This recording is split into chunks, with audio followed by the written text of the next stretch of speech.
help someone else avoid that same problem? If you start seeing that happening where they're not responsive, that they don't want to set up a meeting or they don't want to escalate, go directly to the top. That's a huge red flag. Is there anything useful you can remember through that experience in terms of, like, for anyone listening that doesn't want to repeat that mistake, like were there any signs?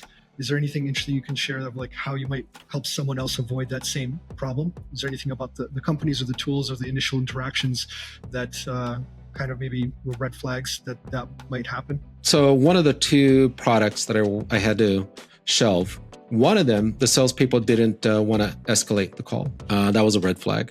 And then I had to go around that person and speak directly to their manager. And I think in one case, I emailed the CEO directly. If you start seeing that happening where they're not responsive, that they don't want to set up a meeting or they don't want to escalate, go directly to the top and then allow for that person to work your way down. That tells you a lot of the company if the CEO's willing to help. In most cases, they want to. However, the other company that I worked with, I got up to the CEO and his response is we didn't deploy it properly. And so we need to go back and revisit it. That's a huge red flag. And putting the blame back over to us instead of trying to work together and figuring it out together was just not a good approach. So yeah, the reaching out to the CEO is one, seeing if they can help. If they can't, then that's probably a company you may want to not work with and then maybe reconsider using them for other future engagements that you have.